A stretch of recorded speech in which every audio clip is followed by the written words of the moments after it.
déjame hacerte una pregunta que probablemente nunca te has hecho.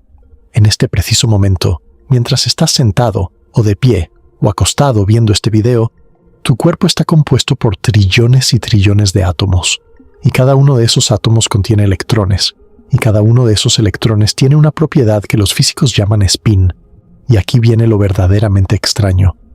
Esa propiedad, ese spin, es la razón por la cual tú eres sólido.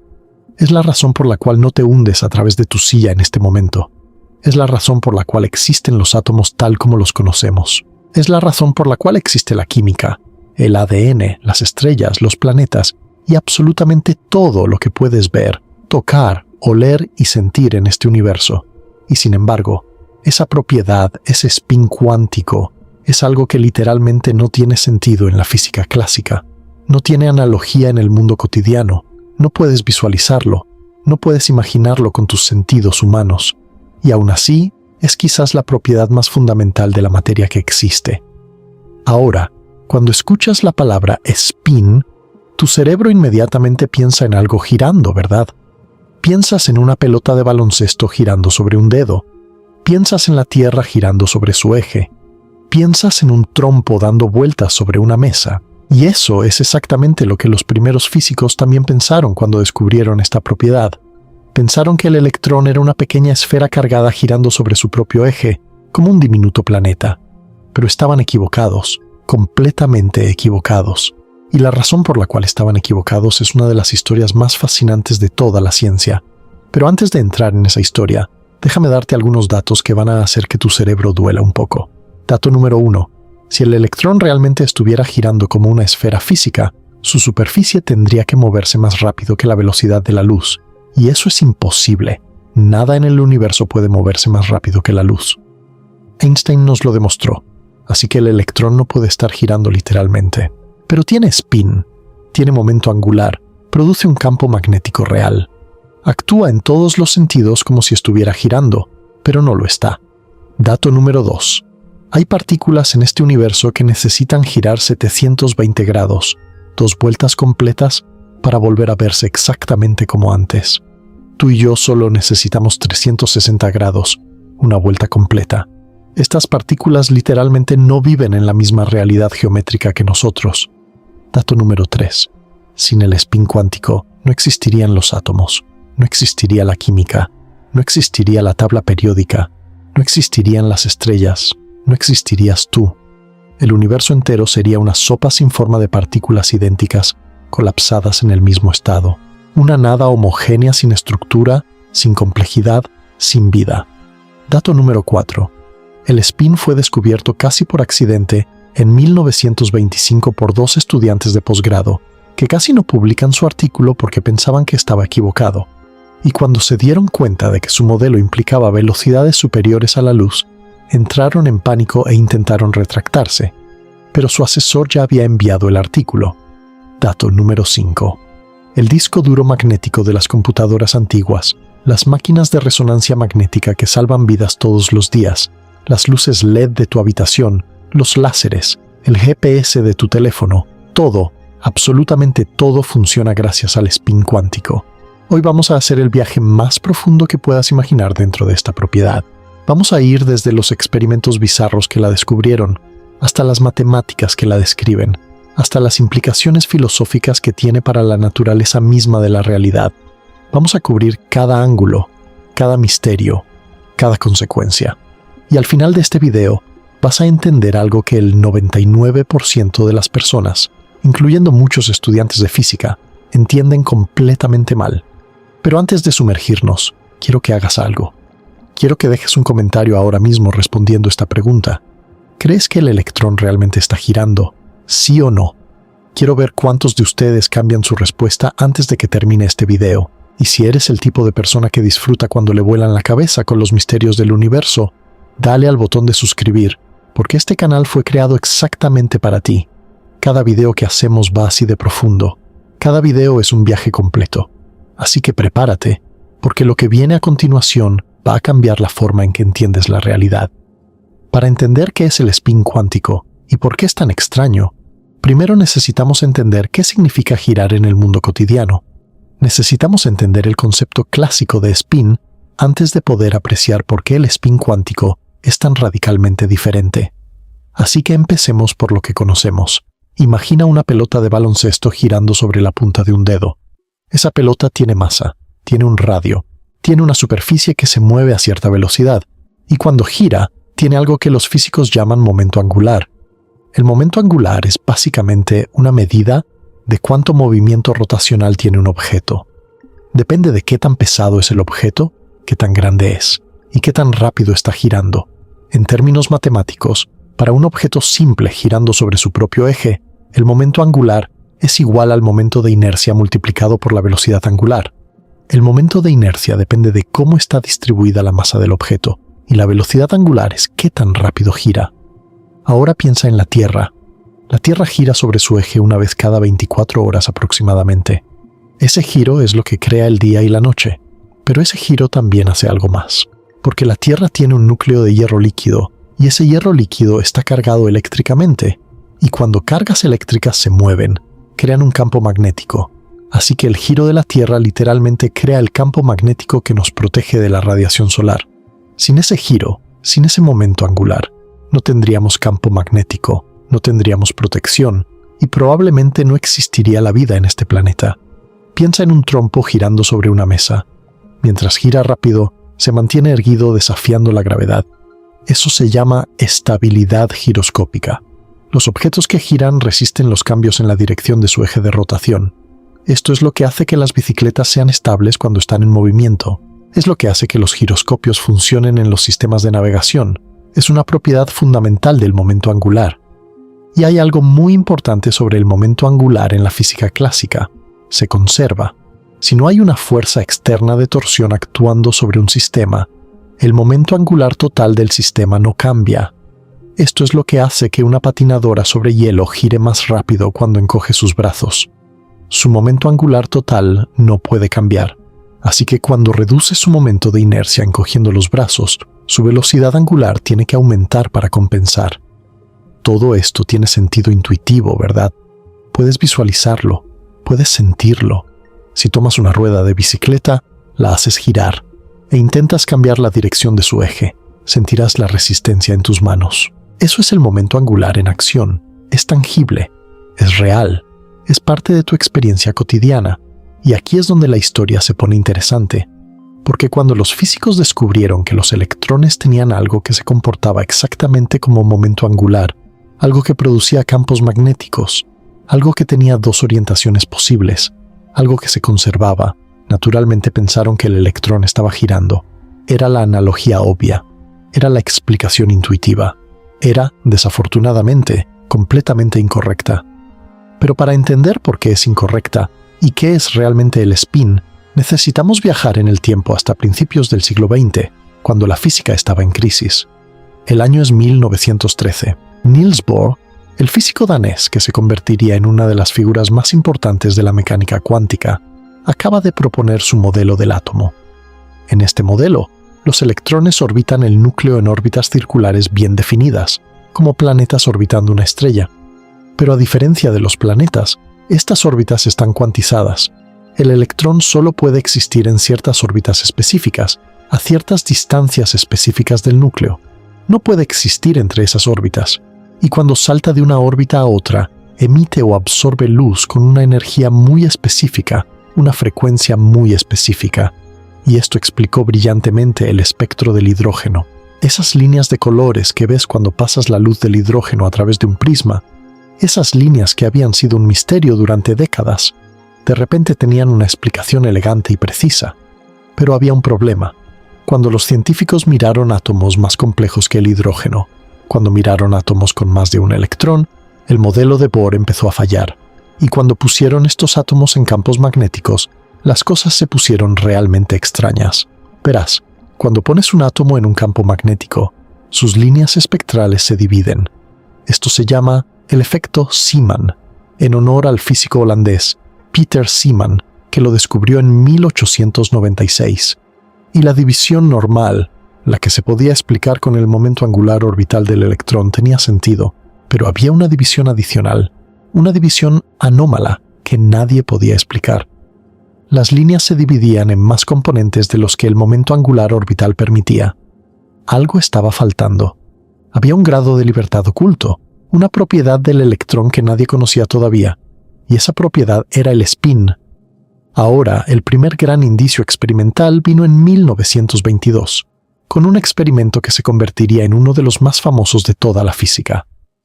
El experimento de Stern y Gerlach. Otto Stern era un físico teórico alemán que se había convertido en experimentalista. Walter Gerlach era un físico experimental. Juntos diseñaron un experimento elegante y aparentemente simple. Tomaron átomos de plata, los vaporizaron en un horno y los lanzaron como un haz a través de un campo magnético no uniforme. Un campo magnético que era más fuerte en un lado que en el otro. Ahora, la razón por la que usaron un campo magnético no uniforme es crucial. Si un pequeño imán, un dipolo magnético, pasa a través de un campo magnético uniforme, siente una torsión pero no una fuerza neta. No se desvía hacia arriba o hacia abajo. Pero si el campo magnético no es uniforme, si es más fuerte arriba que abajo, por ejemplo, entonces el pequeño imán sí siente una fuerza neta. Se desvía. Y la dirección y cantidad de desviación dependen de la orientación del imán respecto al campo. Los átomos de plata tienen un electrón en su capa externa que les da un momento magnético. Así que esencialmente, cada átomo de plata es un pequeño imán.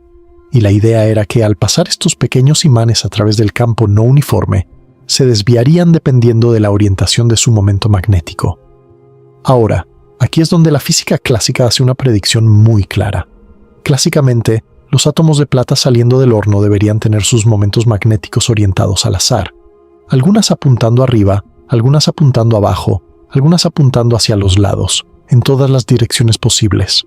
Y cuando pasan a través del campo no uniforme, se desvían en cantidades diferentes dependiendo de su orientación. El resultado debería ser un patrón continuo en el detector, una mancha difusa, un espectro suave de desviaciones desde la máxima desviación hacia arriba hasta la máxima desviación hacia abajo, con todas las desviaciones intermedias. Pero eso no es lo que Stern y Gerlach encontraron. Lo que encontraron fue algo completamente inesperado y profundamente perturbador. En lugar de una mancha continua encontraron dos manchas discretas, solo dos, claramente separadas.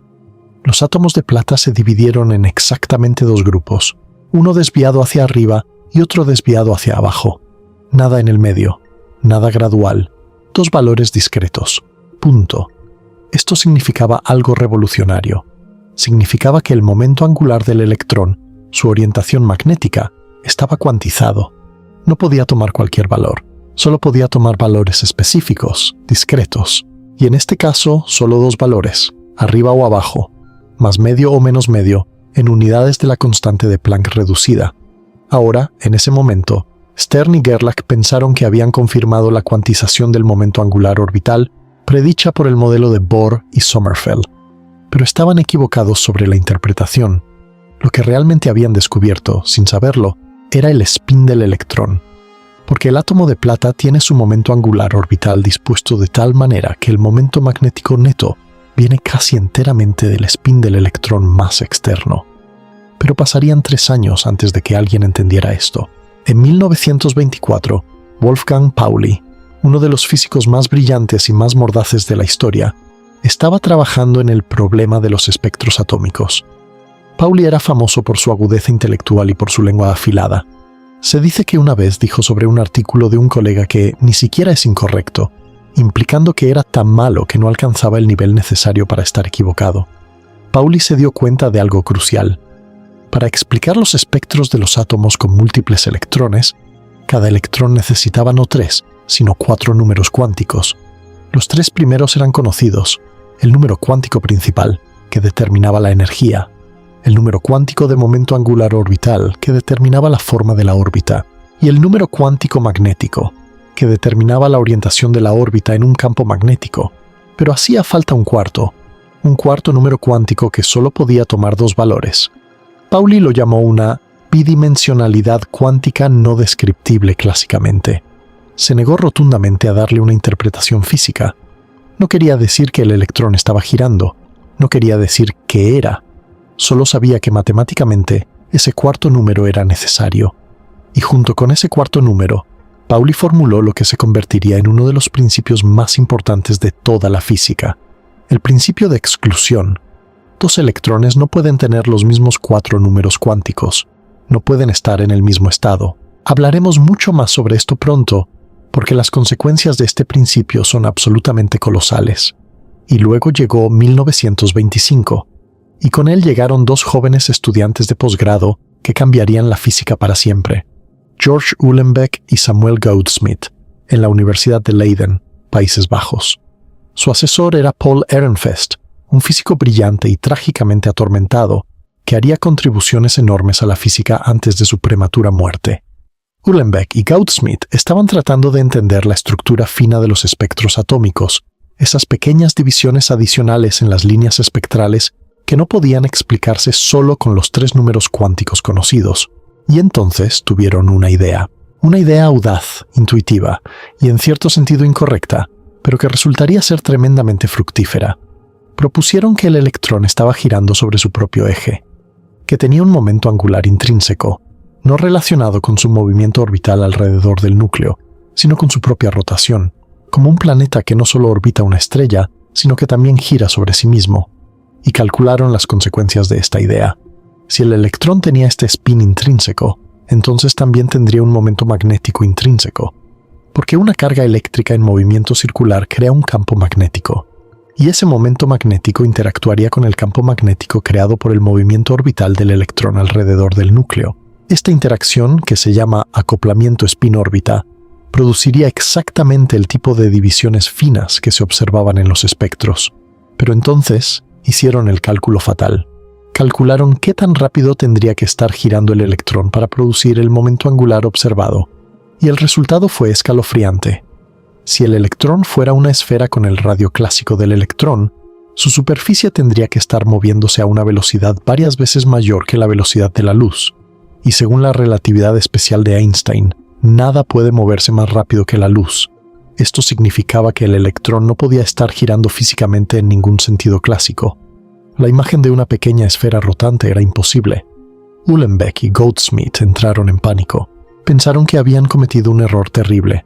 Fueron a ver a Ehrenfest para pedirle que retirara su artículo antes de que fuera publicado. Pero Ehrenfest los miró y les dijo algo que se ha convertido en una de las frases más famosas de la historia de la física. Les dijo: «Ustedes dos son suficientemente jóvenes como para permitirse una estupidez». Y resultó que ya había enviado el artículo para publicación. No había vuelta atrás. Y aquí viene la ironía hermosa de esta historia. Su imagen física estaba equivocada. El electrón no gira como una esfera. Pero su descripción matemática era esencialmente correcta. Las predicciones que se derivaban de su modelo coincidían con las observaciones experimentales. Bueno, casi. Había un factor de 2 que estaba mal. El acoplamiento spin-órbita que calcularon era el doble de lo que debería ser. Y esto preocupó a mucha gente. Pero en 1926, un joven físico llamado Llewellyn Thomas resolvió el problema. Thomas mostró que había un efecto relativista que Uhlenbeck y Goudsmit no habían tenido en cuenta. Cuando un electrón se mueve a alta velocidad en una órbita curva, hay una precesión adicional que se debe a la relatividad especial. Esta precesión, ahora conocida como precesión de Thomas, contribuye exactamente con el factor necesario para corregir el cálculo. Y una vez que se incluyó la precesión de Thomas, los números cuadraban perfectamente. Con esto, incluso el escéptico Pauli tuvo que aceptar el concepto de spin, y de hecho Pauli fue más allá. Desarrolló el formalismo matemático completo para describir el spin del electrón. Introdujo las matrices de Pauli, 3 matrices de 2×2 que representan las 3 componentes del spin. Estas matrices se convirtieron en herramientas fundamentales de la mecánica cuántica y se usan todavía hoy, todos los días, en laboratorios y pizarras de todo el mundo. Pero la verdadera revelación vino en 1928, cuando Paul Dirac, un físico británico de una genialidad extraordinaria y una personalidad legendariamente silenciosa y literal, hizo algo que nadie esperaba. Dirac estaba tratando de hacer que la mecánica cuántica fuera compatible con la relatividad especial de Einstein.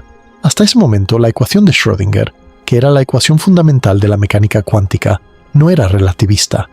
Funcionaba bien para partículas moviéndose mucho más lento que la luz, pero fallaba para partículas rápidas. Dirac quería una ecuación que fuera consistente tanto con la mecánica cuántica como con la relatividad especial, y la encontró, la ecuación de Dirac. Y aquí es donde la historia se vuelve verdaderamente mágica. Cuando Dirac escribió su ecuación, no puso el spin a mano, no asumió que el electrón tenía spin, no incluyó el spin como un ingrediente. Lo que hizo fue simplemente requerir que la ecuación fuera consistente con la relatividad especial y con la mecánica cuántica. Y cuando resolvió la ecuación, el spin apareció automáticamente. Cayó de las matemáticas como una consecuencia inevitable. La ecuación de Dirac predijo que el electrón debía tener spin 1 medio. Predijo el valor correcto del momento magnético. Predijo el acoplamiento spin-órbita. Todo surgía naturalmente, sin ser impuesto. El spin no fue añadido a la física. Estaba ahí todo el tiempo, escondido en la estructura matemática del espacio-tiempo, esperando a que la ecuación correcta lo revelara. Y como si eso no fuera suficiente, la ecuación de Dirac predijo algo más, algo que nadie había imaginado. Predijo la existencia de antimateria.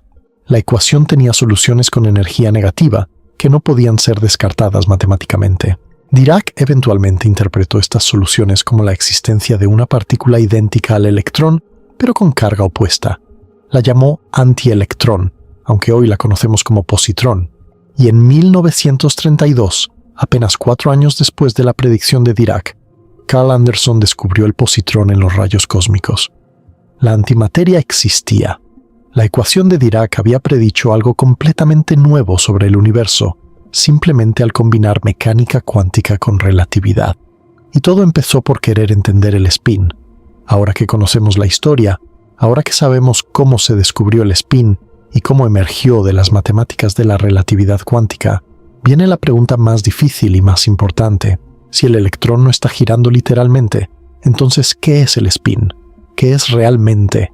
Y aquí es donde tenemos que abandonar nuestras intuiciones clásicas y sumergirnos en el territorio donde la física se vuelve profundamente abstracta, profundamente bella y profundamente perturbadora. Primero, dejemos absolutamente claro lo que el spin no es. El spin no es una pequeña bola rotando, eso ya lo sabemos.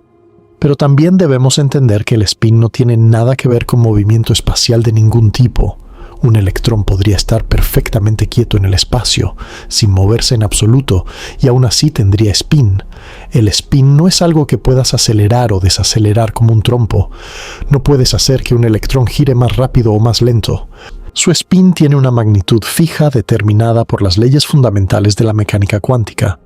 No puedes describirlo usando las fórmulas clásicas de momento angular. La fórmula del momento de inercia multiplicado por la velocidad angular simplemente no aplica. Y el nombre mismo, spin, es un accidente histórico. Es una metáfora que se quedó pegada porque fue lo primero que se les ocurrió a Uhlenbeck y Goudsmit. Y a pesar de ser engañosa, se sigue usando 100 años después. Entonces, si no es rotación, ¿qué es? Voy a darte varias formas de entenderlo, desde diferentes ángulos, porque ninguna explicación individual captura la totalidad de lo que es el spin. Cada perspectiva ilumina una faceta diferente de este diamante cuántico. La primera forma de entenderlo es como momento angular intrínseco. El spin es momento angular que una partícula posee inherentemente, no porque se esté moviendo en el espacio, no porque esté orbitando algo, no porque esté girando, sino simplemente porque existe. Es como la masa o la carga eléctrica. Es una propiedad fundamental. El electrón tiene una masa de 9.1 por 10 a la menos 31 kilogramos. Tiene una carga de menos 1.6 por 10 a la menos 19 coulombios. Y tiene un spin de 1 medio, medido en unidades de la constante de Planck reducida. Estas son propiedades que definen al electrón. No se derivan de algo más profundo, al menos en la mecánica cuántica estándar, simplemente son. Y el spin, como momento angular, contribuye al momento angular total de un sistema. El momento angular total de un electrón en un átomo es la suma vectorial de su momento angular orbital, que viene de su movimiento alrededor del núcleo, y su momento angular de spin, que es intrínseco. Los físicos escriben esto como J igual a L más S, donde J es el momento angular total, L es el orbital, y S es el spin. La segunda forma de entenderlo es a través de la simetría y la teoría de grupos, y esta es la forma más profunda y más fundamental. Quédate conmigo aquí, porque esto es donde la verdad se esconde. En la física, Hay una conexión profunda entre simetrías y propiedades de las partículas. Esta conexión fue descubierta por la matemática Emmy Noether en su famoso teorema de 1918. Cada simetría continua del universo corresponde a una ley de conservación. La simetría bajo traslaciones en el espacio corresponde a la conservación del momento lineal. La simetría bajo traslaciones en el tiempo corresponde a la conservación de la energía. Y la simetría bajo rotaciones en el espacio corresponde a la conservación del momento angular.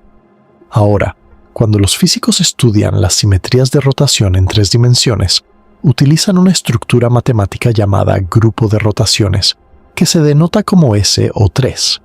Este es el grupo de todas las rotaciones posibles en 3 dimensiones. Pero aquí viene la sutileza crucial. En la mecánica cuántica, los estados de las partículas no se transforman directamente bajo S o 3. Se transforman bajo un grupo más grande, más fundamental, llamado SU2. Y SU2 tiene una relación especial con S o 3. Es lo que los matemáticos llaman el recubrimiento doble de SO3. Esto significa que en SU2, una rotación de 360 grados no te devuelve al punto de partida. Te llevas a un estado que es el negativo del original. Necesitas una rotación de 720 grados, 2 vueltas completas, para volver realmente al estado original. Sé que esto suena abstracto, pero tiene una consecuencia física directa y observable. La estructura matemática de SU2 permite 2 tipos de representaciones. Representaciones con spin entero, 0, 1, 2, 3, y así sucesivamente. Y representaciones con spin semientero, 1 medio, 3 medios, 5 medios, etc. Las representaciones con spin entero se comportan normalmente bajo rotaciones. Una rotación de 360 grados te devuelve al mismo estado. Son los bosones. Pero las representaciones con spin semientero son las extrañas. Una rotación de 360 grados te lleva al negativo del estado original. Necesitas 720 grados para volver. Estos son los fermiones. Y el electrón, con su spin 1 medio, es el fermión por excelencia. Esto no es una peculiaridad matemática sin importancia. Es la razón por la cual existen los átomos. Es la razón por la cual la materia es sólida. Es la razón por la cual tú existes. Pero llegaremos a eso. La tercera forma de entender el spin es a través de la teoría de representaciones, que esencialmente clasifica las partículas según cómo se transforman bajo rotaciones. Imagina que rotas tu sistema de coordenadas. Todas las cantidades físicas deben transformarse de alguna manera bajo esta rotación. Un escalar, como la temperatura en un punto, no cambia. Se ve igual desde cualquier dirección. Un vector, como la velocidad, cambia de una manera específica bien conocida. Pero en la mecánica cuántica hay más posibilidades. El valor del spin te dice exactamente cómo se transforma el estado de una partícula cuando rotas tus coordenadas. Las partículas de spin cero, como el bosón de Higgs, son escalares. Se ven igual desde todas las direcciones. No tienen una orientación preferida. Las partículas de spin 1 medio, como los electrones, los quarks, los protones y los neutrones, son spinores. Se transforman de esa manera peculiar donde 360 grados les cambia el signo y 720 grados los devuelve al original. Las partículas de spin 1, como el fotón, los bosones W y Z, y los gluones, son vectores. Se transforman como vectores ordinarios bajo rotaciones. Una rotación de 360 grados los devuelve al original, y en principio puedes tener spines más altos. Las partículas de spin 3 medios, como los bariones delta, o partículas de spin 2, como el hipotético gravitón, la partícula que mediaría la gravedad si pudiéramos cuantizar la gravedad.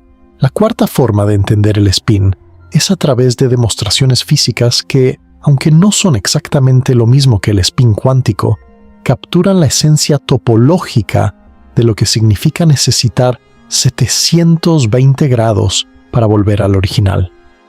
La más famosa de estas es el truco del cinturón de Dirac, también llamado el truco del plato. Toma un plato y sosténlo plano sobre tu mano. Ahora rótalo 360 grados manteniendo tu brazo fijo. Tu brazo se tuerce una vez. Ahora, sin deshacer la rotación del plato, rótalo otros 360 grados en la misma dirección, para un total de 720 grados. Tu brazo ahora está torcido 2 veces. Y aquí viene lo mágico. Sin deshacer ninguna rotación, puedes pasar tu brazo por debajo del plato y deshacer completamente la torsión. El plato ha girado 720 grados y ha vuelto a un estado topológicamente equivalente al original. Pero con solo 360 grados, esto es imposible. La torsión no se puede deshacer. Hay versiones culturales de esta demostración. En Filipinas, hay un truco tradicional con una copa de vino donde el camarero gira la copa 720 grados alrededor de su brazo sin derramar nada y su brazo vuelve a la posición original. En Bali, hay una danza con velas donde las bailarinas hacen exactamente este movimiento. Estas son manifestaciones macroscópicas reales de la estructura topológica que subyace al spin un medio, no son analogías. Son el mismo fenómeno topológico manifestándose a una escala que puedes ver con tus ojos. Ahora, hablemos un poco de las matemáticas del spin, pero de una manera que sea accesible. El spin se describe mediante operadores matemáticos. Hay 3 operadores de spin, uno para cada dirección del espacio. Los llamamos S sub x, S sub y y S sub z, y estos operadores tienen una propiedad absolutamente crucial. No conmutan. Esto significa que el orden en que los aplicas importa. Si primero mides el spin en la dirección z y luego en la dirección x, obtienes un resultado diferente que si primero mides en la dirección x y luego en la dirección z. Matemáticamente, el conmutador de S sub x y S sub y es igual a i veces la constante de Planck reducida multiplicada por S sub z. Y esta relación se aplica cíclicamente para todas las permutaciones de x, y, z. La no conmutatividad tiene una consecuencia física profunda. Significa que no puedes conocer simultáneamente el spin a lo largo de 2 direcciones diferentes. Si conoces con certeza el spin a lo largo del eje z, entonces el spin a lo largo de los ejes x e y es completamente incierto. Esto no es una limitación tecnológica. No es que nuestros instrumentos no sean lo suficientemente buenos. Es una propiedad fundamental de la naturaleza. La información simplemente no existe hasta que la mides, y medir una componente destruye la información sobre las otras. Para un electrón con spin un medio, los valores posibles de la componente z del spin son solo 2, más un medio de la constante de Planck reducida, que llamamos spin arriba, o menos un medio de la constante de Planck reducida, que llamamos spin abajo. No hay valores intermedios. Es una u otra. Y la magnitud total del spin, dada por el operador S al cuadrado, es S veces es S más 1 multiplicado por la constante de Planck reducida al cuadrado. Para S igual a un medio, esto da 3/4 de la constante de Planck reducida al cuadrado. Nota algo interesante. La magnitud total del spin, raíz de 3/4, es mayor que el máximo valor de cualquier componente, que es un medio. Esto significa que el vector de spin nunca está completamente alineado con ningún eje. Siempre está inclinado. Siempre hay incertidumbre en al menos 2 componentes. Es como un vector que precesa alrededor del eje z, siempre inclinado, nunca completamente vertical. El estado de spin de un electrón se puede representar como un vector en un espacio vectorial complejo de 2 dimensiones. Los 2 estados base son spin arriba y spin abajo, que se escriben como vectores columna 1, 0 y 0, 1 respectivamente. Y cualquier estado de spin general es una superposición de estos dos. Alfa por spin arriba más beta por spin abajo, donde alfa y beta son números complejos cuyas magnitudes al cuadrado suman 1. Estos objetos se llaman spinores y son fundamentalmente diferentes de los vectores ordinarios. Los operadores de spin para un spin, un medio, se representan mediante las matrices de Pauli, 3 matrices de 2×2 que Pauli introdujo. Estas matrices son elegantes, compactas y contienen toda la información sobre cómo se comporta el spin del electrón. Se usan en casi todos los cálculos de mecánica cuántica que involucran spin, y hay una forma visual hermosa de representar todos los estados posibles de un spin un medio. Se llama la esfera de Bloch. Cada estado de spin posible de un electrón corresponde a un punto en la superficie de una esfera. El polo norte es spin arriba, el polo sur es spin abajo. El ecuador representa estados que son superposiciones iguales de arriba y abajo, pero con diferentes fases relativas. Cualquier dirección que puedas señalar en esta esfera corresponde a un estado de spin, donde el spin apunta en esa dirección. Y aquí hay algo absolutamente crucial para la tecnología moderna. La esfera de Bloch de un spin, un medio, es exactamente la misma que la esfera de Bloch de un qubit en computación cuántica.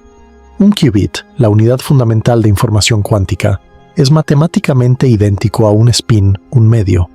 Esta conexión entre spin y computación cuántica es tan profunda que básicamente toda la revolución de la computación cuántica descansa sobre las matemáticas del spin. Pero hablaremos más de eso después. Hablemos ahora de la clasificación completa de las partículas según su spin, porque esta clasificación es una de las más importantes de toda la física y tiene consecuencias que afectan literalmente todo lo que existe. Empecemos con las partículas de spin 0. La más famosa es el bosón de Higgs, descubierto en 2012 en el Gran Colisionador de Hadrones del CERN. El Higgs es un escalar. No tiene dirección preferida. No tiene momento magnético por spin. Es la partícula más simple posible en términos de su comportamiento bajo rotaciones. Los piones, que son mesones compuestos de un quark y un antiquark, también tienen spin 0. Las partículas de spin 0 son bosones, lo que significa que pueden acumularse en el mismo estado cuántico sin ninguna restricción. Luego están las partículas de spin 1 medio, y estas son las partículas de las que estamos hechos. Todos los quarks tienen spin 1 medio. El quark arriba, el quark abajo, el quark en canto, el quark extraño, el quark cima, el quark fondo. Todos spin 1 medio. Todos los leptones tienen spin 1 medio. El electrón, el muón, el tau y sus correspondientes neutrinos. Todos spin 1 medio. Y las partículas compuestas hechas de quarks, como el protón y el neutrón, también resultan tener spin 1 medio, a pesar de estar compuestas de 3 quarks cada uno. Las partículas de spin 1 medio son fermiones. Obedecen el principio de exclusión de Pauli. No pueden acumularse en el mismo estado, y esta simple propiedad, esta imposibilidad de compartir el mismo estado cuántico, es lo que hace que la materia sea sólida, que los átomos sean estables, que la tabla periódica exista, y que tú estés aquí escuchando esto. Después tenemos las partículas de spin 1. Estas son las partículas que median las fuerzas fundamentales. El fotón, la partícula de luz, tiene spin 1 y media la fuerza electromagnética. Los bosones W+, W- y Z tienen spin 1 y media en la fuerza débil, responsable de la desintegración radiactiva. Los gluones tienen spin 1 y media en la fuerza fuerte, que mantiene unidos los núcleos atómicos. Todas estas son bosones, pueden acumularse en el mismo estado, y esta capacidad de acumularse es lo que permite fenómenos como el láser, donde trillones de fotones se encuentran en exactamente el mismo estado cuántico. Y hay partículas con espines aún más altos. Los bariones delta, que son estados excitados de protones y neutrones, tienen spin 3 medios. Y el gravitón, la hipotética partícula que mediaría la fuerza gravitatoria, tendría spin 2 si existiera. El gravitón no ha sido detectado y cuantizar la gravedad sigue siendo uno de los problemas abiertos más grandes de la física.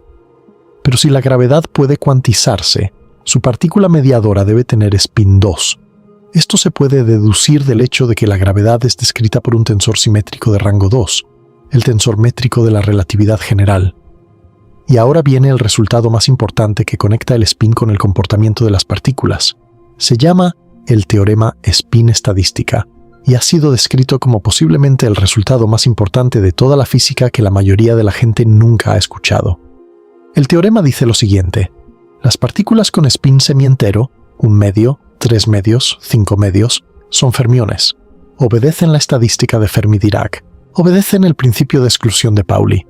2 fermiones idénticos no pueden estar en el mismo estado cuántico. Las partículas con spin entero, 0, 1, 2, son bosones. Obedecen la estadística de Bose-Einstein. No obedecen el principio de exclusión. Muchos bosones idénticos pueden estar en exactamente el mismo estado.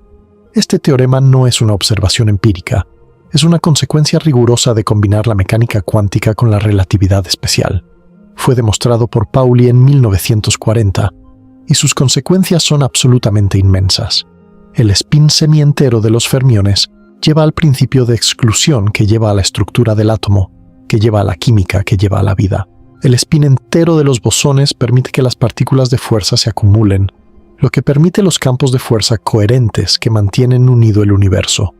Un solo número, el spin de una partícula, determina fundamentalmente si esa partícula formará materia o mediará fuerzas, si esa partícula obedecerá la exclusión o la congregación, si esa partícula será un ladrillo del universo o el cemento que los une. Ahora, profundicemos en las consecuencias del principio de exclusión de Pauli, porque aquí es donde el spin deja de ser una curiosidad abstracta y se convierte en la razón literal por la cual existimos. El principio de exclusión de Pauli dice que no pueden existir dos fermiones idénticos en el mismo estado cuántico. Para electrones en un átomo, esto significa que no pueden haber dos electrones con los mismos 4 números cuánticos. Los 4 números cuánticos de un electrón en un átomo son n, el número cuántico principal que determina el nivel de energía, L, el número cuántico de momento angular orbital, m sub L, el número cuántico magnético, y m sub S, el número cuántico de spin, que solo puede ser más un medio o menos un medio. Ahora, piensa en lo que pasaría sin el spin. Si los electrones no tuvieran spin, solo habría 3 números cuánticos. Cada orbital atómico, definido por un conjunto de n, L y m sub L, solo podría contener un electrón. Pero con el spin, cada orbital puede contener 2 electrones, uno con spin arriba y otro con spin abajo. El spin duplica la capacidad de cada orbital, y esta duplicación cambia todo. Piensa en el átomo de hidrógeno, el más simple. Tiene un electrón en el orbital más bajo, el 1s. Ahora piensa en el helio, con 2 electrones. Sin spin, el segundo electrón no podría caber en el orbital 1s. Tendría que ir a un orbital de mayor energía. El helio sería un átomo reactivo, pero con el spin, los 2 electrones caben en el orbital 1s, uno con spin arriba y otro con spin abajo. El orbital está lleno. El helio tiene su capa electrónica completamente cerrada. Es un gas noble. Es inerte. No reacciona con nada. La inercia del helio, su estabilidad química, es una consecuencia directa del spin cuántico, y esto continúa a lo largo de toda la tabla periódica. El orbital 1s contiene 2 electrones. Los orbitales 2s y 2p contienen un total de 8 electrones. 2 en el 2s y 6 en los 3 orbitales 2p, cada uno con 2 electrones gracias al spin. Esto nos da la estructura de capas. Hidrógeno y helio en la primera capa. Litio, berilio, boro, carbono, nitrógeno, oxígeno, flúor y neón en la segunda, y así sucesivamente. La tabla periódica, ese icónico diagrama que decora las paredes de cada aula de química del mundo, es una consecuencia directa del spin del electrón y del principio de exclusión de Pauli. Cada período, cada grupo, cada tendencia en reactividad, tamaño atómico, electronegatividad, todo se remonta a cómo los electrones llenan los orbitales atómicos 2 a la vez, gracias al spin. El carbono tiene 6 electrones dispuestos de una manera muy particular gracias a la exclusión. Esa disposición le permite formar 4 enlaces covalentes, lo que hace posible la química orgánica, lo que hace posible las proteínas, el ADN y la vida tal como la conocemos. Si el carbono tuviera una disposición electrónica diferente, si el spin no existiera para duplicar la capacidad de los orbitales, la química orgánica como la conocemos no existiría. No habría moléculas complejas, no habría vida. Pero el principio de exclusión hace algo aún más fundamental que crear la tabla periódica. Hace que la materia sea sólida. Cuando tratas de comprimir materia, cuando tratas de forzar a los electrones a acercarse más y más, llega un punto donde estás tratando de forzar a 2 electrones al mismo estado cuántico. Y el principio de exclusión dice que no. Esto crea una presión, una resistencia a la compresión, que no tiene nada que ver con la repulsión eléctrica entre electrones. Se llama presión de degeneración electrónica. Es una consecuencia puramente cuántica del hecho de que los electrones son fermiones con spin 1 medio. Esta presión de degeneración es la razón por la cual tu mano no atraviesa la mesa cuando la apoyas. No es la repulsión electromagnética lo que te mantiene sólido, al menos no principalmente.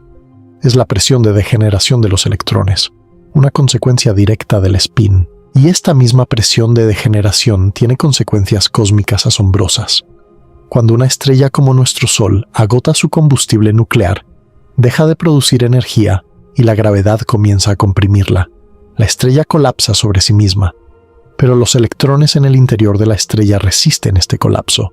La presión de degeneración electrónica empuja hacia afuera, contrarrestando la gravedad, y el resultado es una enana blanca, una estrella del tamaño de la Tierra pero con la masa del Sol, increíblemente densa, pero estable, sostenida únicamente por el principio de exclusión de Pauli aplicado a los electrones.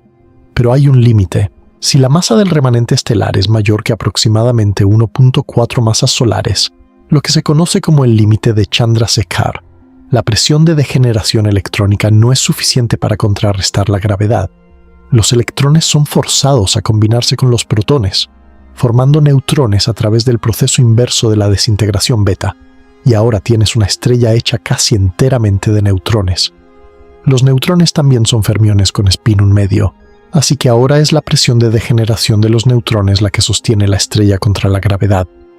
El resultado es una estrella de neutrones, un objeto de apenas unos 20 kilómetros de diámetro, pero con una masa mayor que la del Sol, la materia más densa que puede existir sin formar un agujero negro. Una cucharadita de estrella de neutrones pesaría 1.000 millones de toneladas, y si la masa es aún mayor, si supera aproximadamente 3 masas solares, ni siquiera la presión de degeneración de los neutrones puede resistir. La gravedad gana definitivamente, y se forma un agujero negro, así que la estructura de los remanentes estelares, enanas blancas, estrellas de neutrones y agujeros negros, está determinada enteramente por el spin de los electrones y los neutrones, y el principio de exclusión que se deriva de él. Los cadáveres de las estrellas son esculpidos por el spin cuántico. Espero que estés empezando a ver el panorama completo aquí. Apenas estamos a mitad del camino y el spin ya ha explicado por qué la materia es sólida, por qué existe la tabla periódica, por qué la química funciona como funciona y por qué las estrellas muertas se convierten en lo que se convierten. Y ni siquiera hemos hablado del entrelazamiento, la computación cuántica o las pesadillas filosóficas. Si estás disfrutando este viaje, dale al botón de me gusta. Esto le dice al algoritmo que muestre este video a más mentes curiosas como la tuya. Y si alguien que conoces ama la física, compártelo con ellos, porque lo que viene a continuación es aún más asombroso. Hablemos ahora de la medición del spin y de la extrañeza que se profundiza cada vez que intentamos observar esta propiedad. Volvamos al experimento de Stern y Gerlach, pero ahora con un entendimiento mucho más profundo de lo que está ocurriendo. Sabemos que cuando pasamos átomos de plata a través de un campo magnético no uniforme orientado en la dirección Z, obtenemos dos haces, spin arriba y spin abajo. Ahora imaginemos que tomamos solo el haz de spin arriba, bloqueamos el haz de spin abajo y nos quedamos solo con los electrones que sabemos que tienen spin arriba en la dirección Z. Ahora, pasamos estos electrones a través de un segundo aparato de Stern-Gerlach, pero esta vez orientado en la dirección X. ¿Qué pasa? La mecánica cuántica predice, y los experimentos confirman, que obtenemos de nuevo dos haces, spin derecha y spin izquierda, cada uno con probabilidad del 50%. Los electrones que sabíamos con certeza que tenían spin arriba en Z se dividen perfectamente en mitades cuando se miden en la dirección X. Esto ya es extraño, pero todavía no hemos llegado a la parte verdaderamente perturbadora. Ahora tomemos solo el haz de spin derecha del segundo aparato. Estos electrones tienen spin definido en la dirección X. Y pasémoslos a través de un tercer aparato de Stern-Gerlach, orientado otra vez en la dirección Z. ¿Qué esperarías? Estos electrones originalmente tenían spin arriba en Z. Los seleccionamos específicamente por eso. Deberían seguir teniendo spin arriba en Z, ¿verdad? Incorrecto. Lo que obtenemos es, una vez más, dos haces. 50% spin arriba en Z y 50% spin abajo en Z. La medición en la dirección X destruyó completamente la información sobre el spin en la dirección Z. Es como si el electrón hubiera olvidado que antes tenía spin arriba en Z. La medición en X borró esa información. Esto es la no conmutatividad en acción. Medir ese Z y luego ese X y luego ese Z de nuevo no te devuelve al resultado original. La medición intermedia en X altera fundamentalmente el estado del sistema. No es que no podamos medir con suficiente cuidado, no es que nuestros instrumentos sean torpes, es una propiedad fundamental de la naturaleza. La información sobre el spin en una dirección y la información sobre el spin en otra dirección no pueden coexistir simultáneamente. Obtener una significa perder la otra. Esto nos lleva directamente al problema de la medición en la mecánica cuántica, uno de los problemas más profundos y debatidos de toda la física. Antes de una medición, un electrón puede estar en una superposición de spin arriba y spin abajo, alfa por spin arriba más beta por spin abajo, donde alfa y beta son amplitudes complejas. Esta superposición es real. No significa que el electrón tiene un spin definido que simplemente desconocemos. Significa que el spin literalmente no tiene un valor definido. El electrón está en ambos estados simultáneamente, en un sentido muy preciso y matemáticamente riguroso. Pero cuando realizamos una medición, obtenemos un resultado definido, spin arriba o spin abajo. Nunca obtenemos una superposición, nunca vemos medio arriba y medio abajo. La medición parece colapsar la superposición en uno de los estados definidos. La probabilidad de obtener spin arriba es el módulo al cuadrado de alfa, y la probabilidad de obtener spin abajo es el módulo al cuadrado de beta. ¿Pero qué causa este colapso? ¿Qué convierte una superposición en un resultado definido? Esto es el problema de la medición, y después de más de 100 años de mecánica cuántica, todavía no tenemos una respuesta universalmente aceptada. Este es exactamente el escenario del gato de Schrödinger. Imagina que conectas un detector de Stern-Gerlach a un dispositivo que mata a un gato si el electrón es medido como spin abajo y lo deja vivo si es medido como spin arriba. Si el electrón está en una superposición de spin arriba y spin abajo, y si la mecánica cuántica se aplica a todo el sistema incluyendo el gato, entonces el gato debería estar en una superposición de vivo y muerto. Pero obviamente nunca vemos gatos en superposiciones, siempre vemos gatos vivos o gatos muertos. ¿Dónde exactamente ocurre la transición de superposición a resultado definido? Nadie lo sabe con certeza, y el spin tiene otra propiedad inquietante relacionada con la medición. La relación de incertidumbre para el spin. No puedes conocer simultáneamente las tres componentes del spin con precisión arbitraria. Si ese z es conocido exactamente, digamos que es más un medio de h barra, entonces ese x y ese y son completamente indeterminados. La relación de incertidumbre para el spin dice que el producto de las incertidumbres en ese x y ese y es mayor o igual a h barra sobre 2 multiplicado por el valor absoluto del valor esperado de ese z. Si ese z es definido, la incertidumbre en las otras componentes es máxima. Esto es una limitación fundamental, no tecnológica. Y hay algo aún más profundo y perturbador. El teorema de Kochen-Specker, demostrado en 1967, muestra que para sistemas de spin 1 o mayor, es imposible asignar valores definidos a todas las componentes del spin simultáneamente de una manera consistente.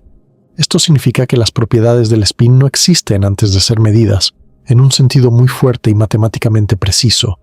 No es que las propiedades existan pero sean desconocidas, es que literalmente no están ahí hasta que las buscas. Como dijo el físico Asher Pires, las cantidades no observadas no tienen valores. O como dijo John Wheeler de una forma más poética, ningún fenómeno elemental es un fenómeno hasta que es un fenómeno registrado. Esto plantea preguntas profundas sobre la naturaleza de la realidad. Si las propiedades del spin no existen hasta que se miden, ¿qué clase de existencia tiene el electrón entre mediciones? ¿Existe en algún sentido? ¿Qué significa existir para algo cuyas propiedades son indefinidas? Estas preguntas pueden sonar filosóficas, pero son preguntas sobre las que se basan las diferentes interpretaciones de la mecánica cuántica, y las respuestas tienen implicaciones experimentales reales. Y hablando de implicaciones experimentales y de la naturaleza de la realidad, ahora entramos en uno de los temas más fascinantes y profundos de toda la física, el entrelazamiento cuántico basado en spin y la muerte del realismo local. Imagina que creas dos electrones en un estado muy especial llamado estado singlete. En este estado el spin total es 0. Los dos spines están perfectamente anticorrelacionados. El estado se escribe como 1 sobre raíz de 2 multiplicado por spin arriba del primer electrón y spin abajo del segundo, menos spin abajo del primero y spin arriba del segundo. No puedes describir el spin de cada electrón individualmente. Solo puedes describir el par completo. Los electrones están entrelazados. Ahora separa estos dos electrones. Llévalos a lados opuestos del laboratorio, o a lados opuestos del planeta, o a lados opuestos de la galaxia. La distancia no importa. Si mides el spin del primer electrón a lo largo de cualquier eje y obtienes spin arriba, instantáneamente sabes que el spin del segundo electrón a lo largo del mismo eje es spin abajo, y viceversa. La correlación es perfecta, absoluta, sin excepciones. Esto es lo que Einstein llamó acción fantasmal a distancia y le perturbaba profundamente. En 1935, Einstein, junto con Boris Podolsky y Nathan Rosen, publicaron un artículo famoso, conocido como el artículo EPR, que argumentaba que la mecánica cuántica debía ser incompleta. Su argumento era el siguiente: si puedes predecir con certeza el resultado de una medición sobre la segunda partícula midiendo la primera, sin perturbar la segunda de ninguna manera, entonces el resultado de la medición sobre la segunda partícula debe corresponder a un elemento de realidad física. Es decir, el spin de la segunda partícula debe haber tenido un valor definido incluso antes de que la midieras. La medición sobre la primera partícula no puede crear la realidad de la segunda partícula instantáneamente a través del espacio. Eso sería absurdo. Si esto es correcto, razonaron Einstein, Podolsky y Rosen, entonces la mecánica cuántica, que dice que el spin no tiene un valor definido antes de la medición, es incompleta. Debe haber variables ocultas, propiedades adicionales que la mecánica cuántica no describe, que determinan los resultados de las mediciones de antemano.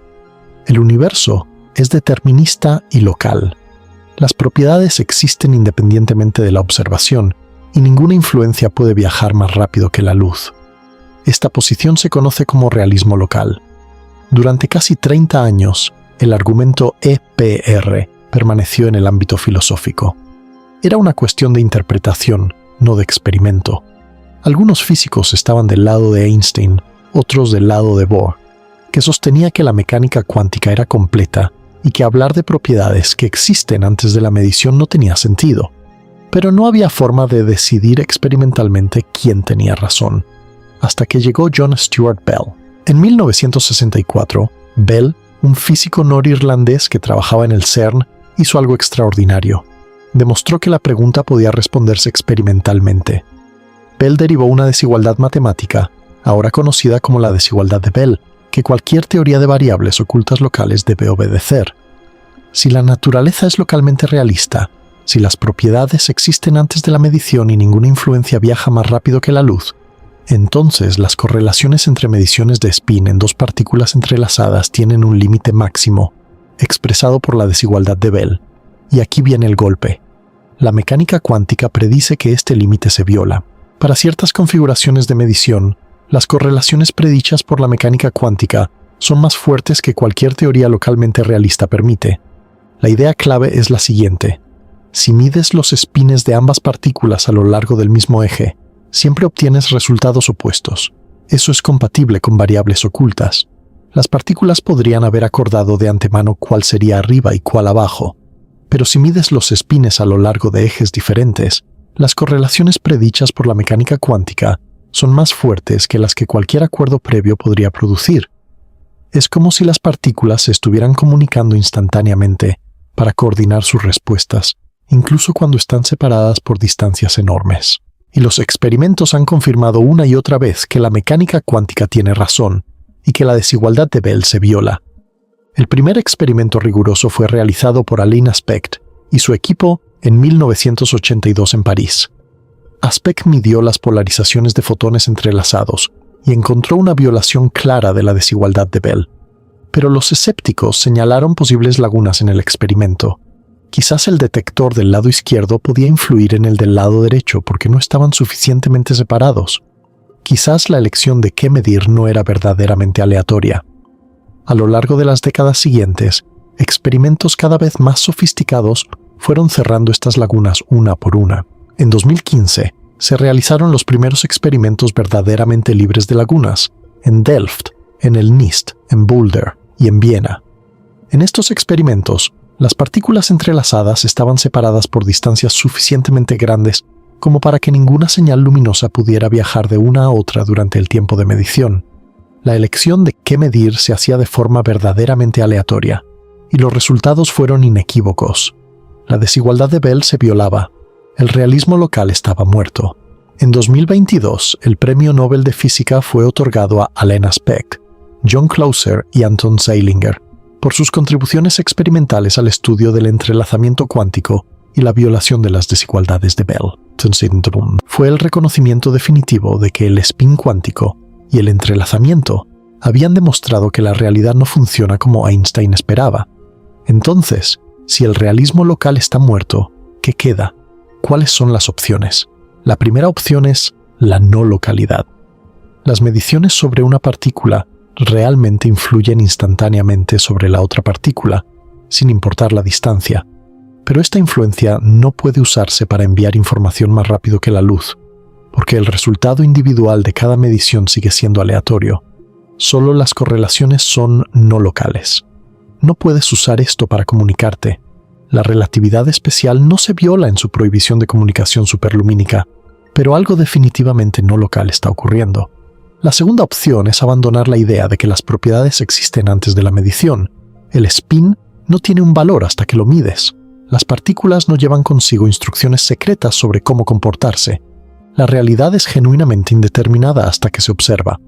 La tercera opción, que la mayoría de los físicos rechaza, pero que es lógicamente posible, es el superdeterminismo. Según esta visión, todo en el universo, incluyendo la elección del experimentador de qué medir, estaba predeterminado desde el Big Bang. No hay libre albedrío, ni siquiera para el científico. Las correlaciones que violan las desigualdades de Bell simplemente reflejan las condiciones iniciales cuidadosamente arregladas del universo. La cuarta opción es la interpretación de muchos mundos. En esta visión, ambos resultados de la medición ocurren, pero en diferentes ramas del universo. El universo se bifurca con cada medición cuántica. No hay colapso, no hay no localidad, pero hay un número infinito de universos paralelos, y hay algo aún más dramático que el teorema de Bell, el estado GHZ, propuesto por Daniel Greenberger, Michael Horn y Anton Zeilinger. Este estado involucra 3 partículas de spin, un medio entrelazadas, no solo 2. Y lo extraordinario del estado GHZ es que demuestra que la mecánica cuántica contradice el realismo local con una sola medición. No necesitas estadísticas, no necesitas muchas repeticiones. Una sola medición es suficiente para mostrar la incompatibilidad. Si el teorema de Bell fue una grieta en la realidad clásica, el estado GHZ fue el terremoto. Ahora ampliemos nuestra perspectiva y veamos cómo el spin se integra en el modelo estándar de la física de partículas, la teoría más exitosa y completa que tenemos sobre las partículas fundamentales y sus interacciones. En el modelo estándar hay 2 categorías fundamentales de partículas: los fermiones, que constituyen la materia, y los bosones, que median las fuerzas. Y como hemos visto, la distinción entre estas 2 categorías es precisamente el spin. Todos los fermiones del modelo estándar tienen spin un medio. Están organizados en 3 generaciones. La primera generación contiene las partículas que componen la materia ordinaria: el quark arriba, el quark abajo, el electrón y el neutrino electrónico. La segunda generación contiene versiones más pesadas: el quark encanto, el quark extraño, el muón y el neutrino mónico. La tercera generación contiene las versiones más pesadas: el quark cima, el quark fondo, el tau y el neutrino tau. ¿Por qué hay exactamente 3 generaciones? Es uno de los grandes misterios sin resolver de la física. Cada fermión tiene además una antipartícula con el mismo spin pero con cargas opuestas. Los bosones del modelo estándar tienen spin entero y median las fuerzas fundamentales. El fotón, con spin 1, media la fuerza electromagnética, la fuerza que gobierna la electricidad, el magnetismo, la luz y toda la química. Los bosones W+, W- y Z, cada uno con spin 1, median la fuerza débil, responsable de ciertos tipos de desintegración radiactiva y de las reacciones nucleares en el Sol. Los gluones, 8 en total, cada uno con spin 1, median la fuerza fuerte, la fuerza más poderosa de la naturaleza, que mantiene unidos los quarks dentro de los protones y neutrones y que mantiene unidos los protones y neutrones dentro del núcleo atómico. Y el bosón de Higgs, con spin 0, es responsable de dar masa a las demás partículas a través del mecanismo de Higgs. Y hay una conexión profunda entre el spin de una partícula mediadora y la naturaleza de la fuerza que media. El intercambio de partículas de spin, uno puede producir fuerzas tanto atractivas como repulsivas, dependiendo de las cargas de las partículas interactuantes. Esto es lo que vemos en el electromagnetismo, donde cargas iguales se repelen y cargas opuestas se atraen. El intercambio de partículas de spin 0 produce una fuerza universalmente atractiva. Esto es consistente con el papel del Higgs, que acopla a todas las partículas masivas de una manera similar. Y el intercambio de partículas de spin 2 también produce una fuerza universalmente atractiva. Esto es consistente con la gravedad, que siempre atrae, nunca repele. Así que el hecho de que la gravedad sea siempre atractiva está íntimamente conectado con el hecho de que el gravitón, si existe, debe tener spin 2. Hay una extensión teórica del modelo estándar que conecta aún más profundamente los fermiones y los bosones. Se llama supersimetría, o SUSY. En la supersimetría, cada fermión tiene un compañero bosónico y cada bosón tiene un compañero fermiónico. El electrón tendría un compañero bosónico llamado selectrón con spin 0. El fotón tendría un compañero fermiónico llamado fotino con spin 1 medio. El quark tendría un compañero llamado squark, y así sucesivamente. La supersimetría es hermosa matemáticamente y resolvería varios problemas del modelo estándar, incluyendo el problema de la jerarquía y proporcionando un candidato natural para la materia oscura. Pero hasta ahora, el gran colisionador de hadrones no ha encontrado evidencia de partículas supersimétricas. Si existen, son mucho más pesadas de lo que muchos teóricos esperaban. El destino de la supersimetría es una de las grandes preguntas abiertas de la física actual, pero independientemente de si SUSY resulta ser correcta o no, la idea misma muestra cuán central es el spin para nuestras teorías más profundas sobre la estructura del universo. Ahora vamos a explorar una de las consecuencias tecnológicas más importantes del spin cuántico, la conexión entre spin y magnetismo, y cómo esta conexión ha dado origen a tecnologías que usamos todos los días. Recordemos que una carga eléctrica en movimiento crea un campo magnético, y aunque el electrón no está realmente girando, su spin produce un momento magnético real y medible. El momento magnético del electrón es proporcional a su spin, con un factor de proporcionalidad que involucra la carga del electrón, su masa, y una cantidad llamada el factor G. Para el electrón, el factor G es aproximadamente 2.0002319. Ese número, aparentemente arbitrario, es en realidad una de las cantidades más precisamente medidas y calculadas de toda la ciencia. La predicción teórica del factor G del electrón viene de la electrodinámica cuántica, o QED, la teoría cuántica del electromagnetismo. Y aquí está lo asombroso. La predicción teórica y la medición experimental coinciden hasta 12 cifras decimales. 12 cifras decimales. Esto es como predecir la distancia de la Tierra a la Luna con un margen de error del grosor de un cabello humano. Es la predicción más precisa de toda la física, de toda la ciencia, probablemente. Y toda ella surge de la interacción entre el spin del electrón y el campo electromagnético. El hecho de que el spin del electrón produce un momento magnético tiene consecuencias macroscópicas enormes. Piensa en un imán permanente, como los que tienes en tu refrigerador. Un imán funciona porque los spines de los electrones dentro del material están alineados. En materiales como el hierro, el cobalto y el níquel, hay una interacción cuántica entre los spines de los electrones llamada interacción de intercambio. Esta interacción no tiene analogía clásica, es puramente cuántica, y surge directamente del principio de exclusión de Pauli y de la naturaleza fermiónica de los electrones. La interacción de intercambio favorece que los spines de electrones vecinos se alineen en la misma dirección. Cuando suficientes spines se alinean, crean dominios magnéticos, regiones macroscópicas donde todos los spines apuntan en la misma dirección. Y cuando estos dominios se alinean entre sí, el material se convierte en un imán permanente. Hay una temperatura, llamada temperatura de Curie, por encima de la cual la agitación térmica es suficiente para desordenar los spines y destruir el magnetismo. Para el hierro, la temperatura de Curie es de 1043 Kelvin, o sea, unos 770 grados Celsius. Si calientas un imán por encima de esta temperatura, deja de ser un imán. Los spines se desordenan y pierden su alineación colectiva. Cada imán que has tocado en tu vida, cada imán en cada motor eléctrico, en cada generador, en cada disco duro, es una manifestación macroscópica del spin cuántico del electrón. Y hablando de discos duros, aquí es donde entramos en el territorio de la spintrónica, una de las tecnologías más importantes y menos conocidas del siglo XXI. La electrónica tradicional manipula la carga de los electrones. Los electrones fluyen a través de circuitos, y el flujo o la ausencia de flujo representa unos y ceros. Pero la spintrónica va más allá. Manipula el spin de los electrones, además de su carga. Y esto abre posibilidades enormes para dispositivos más rápidos, más eficientes energéticamente y con nuevas funcionalidades.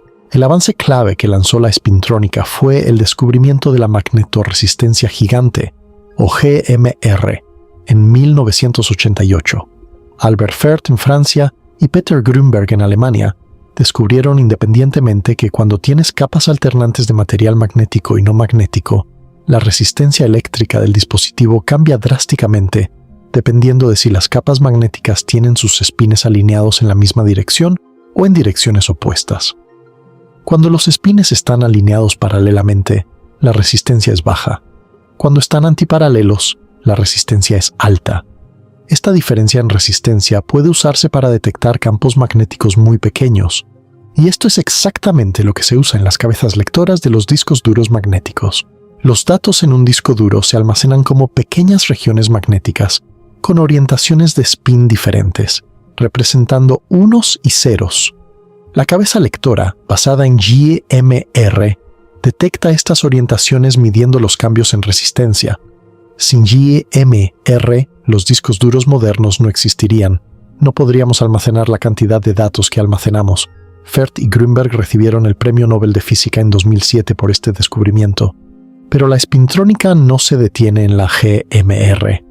Hoy se investigan activamente el par de transferencia de spin, el efecto Hall de spin, el acoplamiento spin-órbita en dispositivos y muchas otras tecnologías basadas en el spin. El objetivo es crear una nueva generación de dispositivos electrónicos que sean más rápidos, consuman menos energía y tengan capacidades que la electrónica convencional no puede ofrecer.